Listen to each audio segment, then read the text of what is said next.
کہ جو شخص اس دنیا سے وفات پا گیا، رب کریم کا پیارا ہو گیا، اور ولا يدعو من دون اللہ، اور اللہ رب العالمین کے علاوہ کسی اور کو نہیں پکارتا ہے، اللہ رب العالمین کے علاوہ کسی غیر اللہ کی عبادت نہیں کرتا ہے، تو آپ نے فرمایا کہ دخل الجنہ، ایسا شخص جنت میں داخل ہوگا۔ اور جو شخص اللہ کے علاوہ غیر اللہ کو پکارتا ہے، تو آپ نے فرمایا ندن دخل النار، تو ایسا شخص قیامت کے دن ہمیشہ جہنم میں رہے گا۔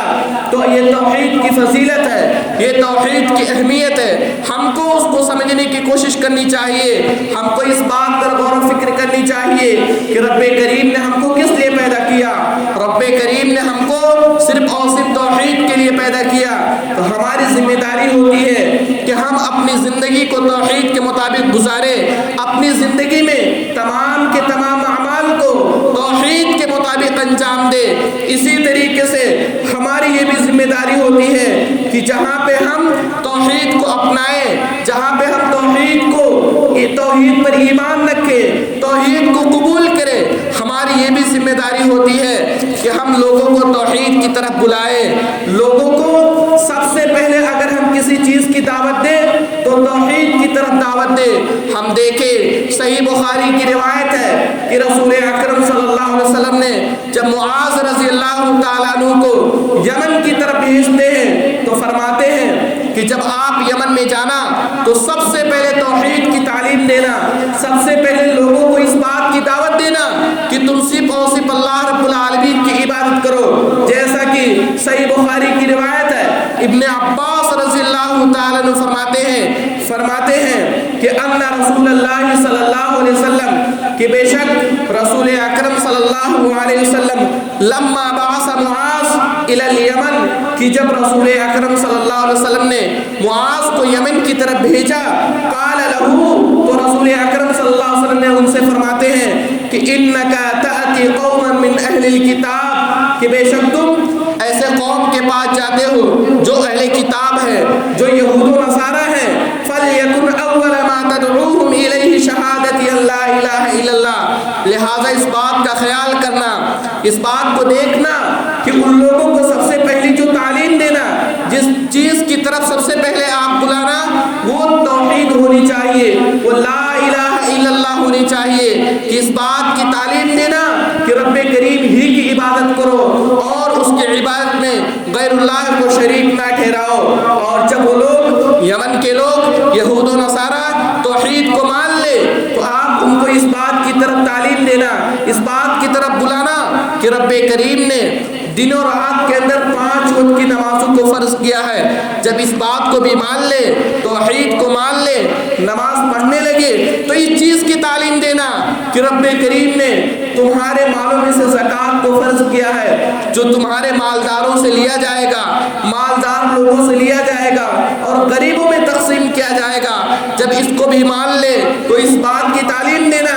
کہ مظلوم کی بددعا سے بچنا، ایک انسان جو مظلوم ہوتا ہے ہم اس کو نہ ستائیں، اس کو نہ چھیڑیں، کیونکہ جب ایک مظلوم انسان رب کریم سے کسی کی شان میں بددعا کر دیتا ہے تو بددعا بہت جلدی لگتی ہے۔ تو آپ نے فرمایا کہ یمن کے لوگوں کو چوتھی جو تعلیم دینا وہ اس بات کی تعلیم دینا کہ مظلوم کی بددعا سے بچنا۔ تو ہم دیکھیں اس حدیث کے اندر توحید کی کیا اہمیت ہے کہ ہماری ذمہ داری ہوتی ہے کہ ہم بھی لوگوں کو توحید کی طرف بلائیں۔ جب لوگوں کو دیکھے کہ ایک انسان اللہ رب العالمین کو چھوڑ کر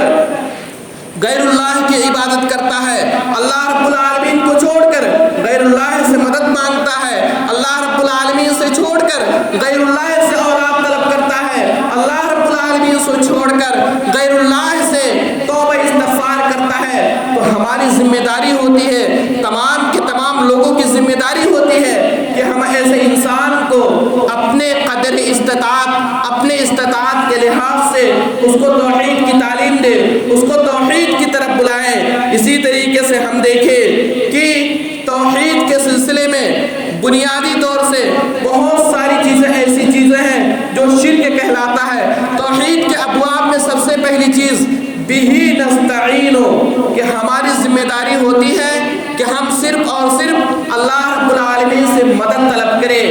اللہ رب العالمین کے علاوہ کسی غیر اللہ سے مدد طلب کرنا یہ شرک کہلاتا ہے۔ ہمارا دین، ہمارا اسلام، ہمارا مذہب اس بات کی تعلیم نہیں دیتا کہ ہم اللہ رب العالمین کو چھوڑ کر غیر اللہ سے مدد طلب کریں۔ ہم دیکھیں خود قرآن کریم میں اللہ رب العالمین نے فرمایا، آپ نے فرمایا قل ادعوا الذین زعمتم من دونہ فلا یملکون کشف الضر عنکم ولا تحویلا۔ آپ نے فرمایا کہ اے محمد، اے نبی اکرم صلی اللہ علیہ وسلم، آپ ان لوگوں کو کہہ دیجئے کہ جو لوگ اللہ رب العالمین کے علاوہ غیر اللہ کو پکارتے ہیں، اللہ رب العالمین کے علاوہ غیر اللہ سے مدد طلب کرتے ہیں، اے نبی اکرم صلی اللہ علیہ وسلم آپ ان لوگوں سے کہہ دیجئے کہ جو لوگ اللہ کے علاوہ جن لوگوں سے بھی مدد طلب کی جاتی ہے، آپ فرما دیجئے کہ لوگ ہماری مصیبت کو دور نہیں کر سکتے، ہماری پریشانی کو دور نہیں کر سکتے، اور نہ ہی ہماری پریشانی اور نہ ہماری مصیبت کو یہ تحویل کر سکتے ہیں، نہ بدل سکتے ہیں۔ اسی طریقے سے ہم دیکھ لیں، صحیح بخاری کی روایت ہے کہ ایک انسان اگر اللہ رب العالمین کے علاوہ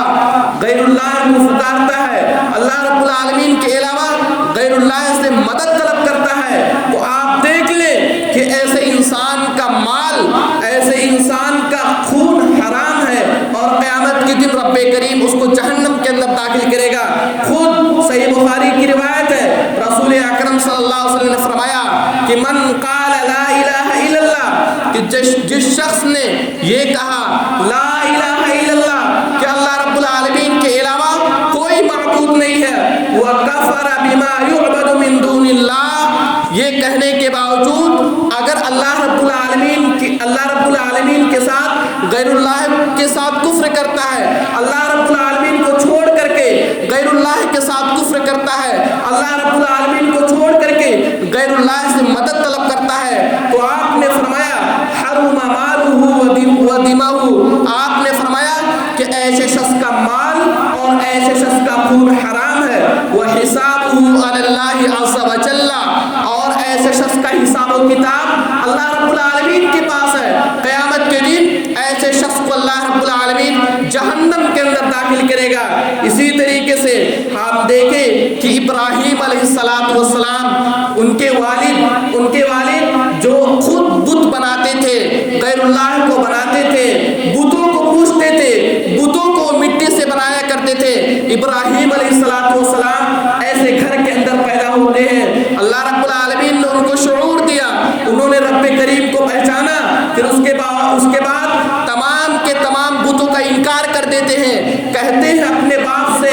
اپنے قوم سے کہتے ہیں کہ یہ بت جو آپ بناتے ہیں، یہ بت جو ہمارے قوم کے لوگ پوجتے ہیں، یہ بت جس بت سے یہ ہمارے قوم کے لوگ مدد طلب کرتے ہیں، یہ تمام کی تمام چیزوں سے میں انکار کرتا ہوں۔ خود اللہ رب العالمین نے قرآن مجید کے اندر فرمایا، آپ نے فرمایا کہ وَإِذْ قَالَ إِبْرَاهِيمُ لِأَبِيهِ، کہ جب ابراہیم علیہ السلام نے اپنے والد سے فرماتے ہیں، وَقَوْمِهِ، اور اپنے قوم سے کہتے ہیں کہ إِنِّي بَرَاءٌ مِّمَّا تَعْبُدُونَ،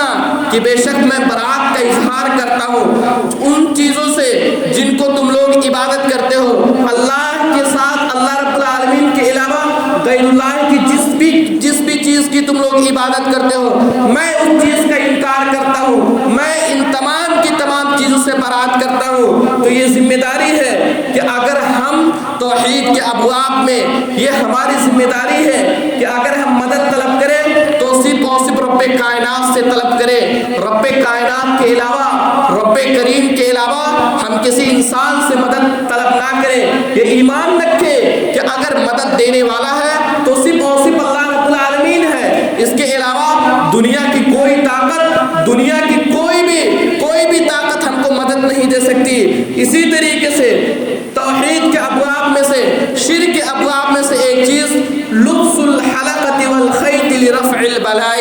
کہ انسان اپنے ہاتھ میں کڑا پہنے اور اپنے گلے کے اندر دھاگا پہنے، یہ بھی شرک ہے۔ ہمارا اسلام، ہمارا دین، ہمارا مذہب اس بات کی تعلیم نہیں دیتا کہ ہم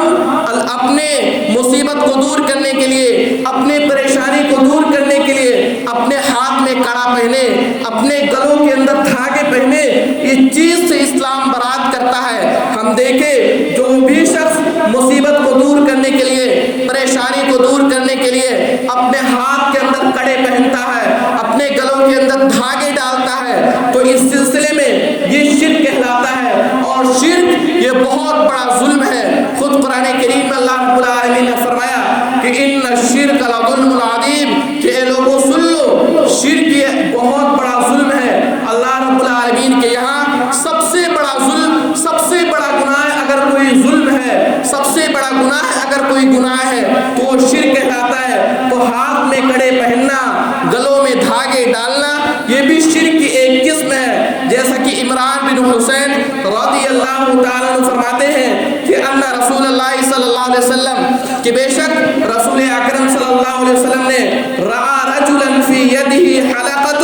کہ ایک آدمی کو دیکھتے ہیں جس کے ہاتھ میں کڑا ہوتا ہے. فقال ما ھذا, تو رسول اکرم صلی اللہ علیہ وسلم اس آدمی سے پوچھتے ہیں کہ ہاتھ میں کڑا کا کیا مطلب ہے, یہ کیا چیز ہے؟ تو فرماتا ہے قال من الواہنہ, میں اپنے ہاتھ میں کڑا اس لیے پہنا ہوں تاکہ میں پریشانی سے بچ سکوں, میں بلاؤں سے بچ سکوں, میں اپنی تکلیف سے بچ سکوں. تو رسول اکرم صلی اللہ علیہ وسلم نے فرمایا فقال انزعها,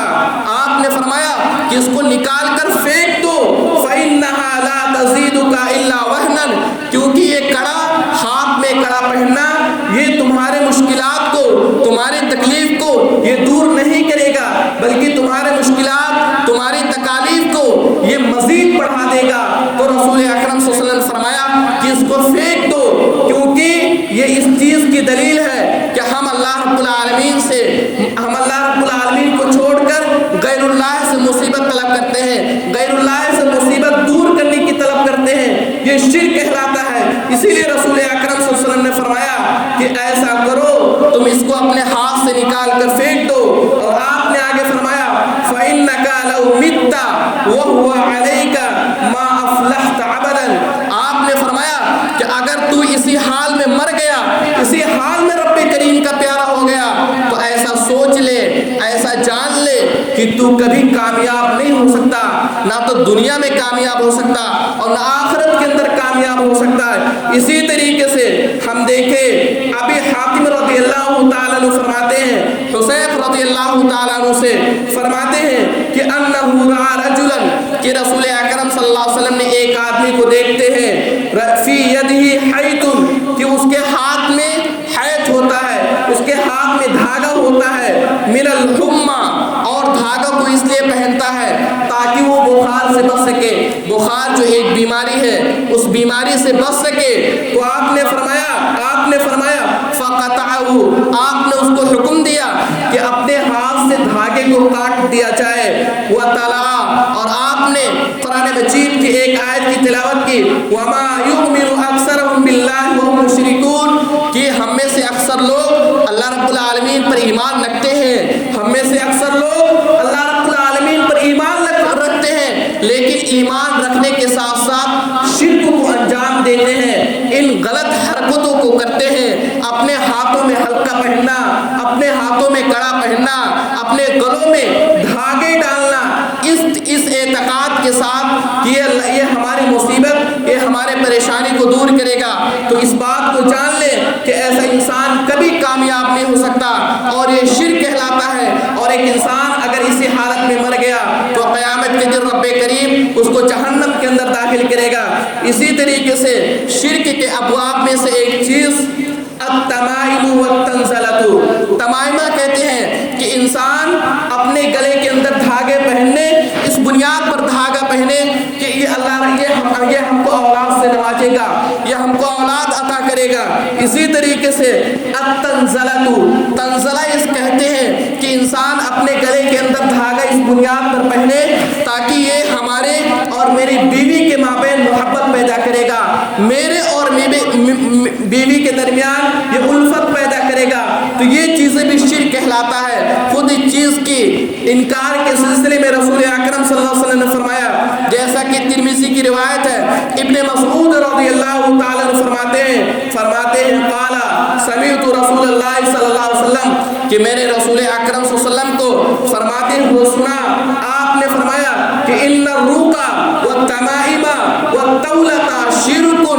انسان اپنے گلے میں دھاگے پہنے اس بنیاد پر کہ مجھ کو اولاد ملے گا، اپنے گلے میں دھاگے پہنے اس بنیاد پر کہ میرے اور میری بیوی کے مابین محبت پیدا کرے گا، تو آپ نے فرمایا کہ ہذا شرک، یہ شرک ہے، اللہ کی عبادت کے ساتھ غیر اللہ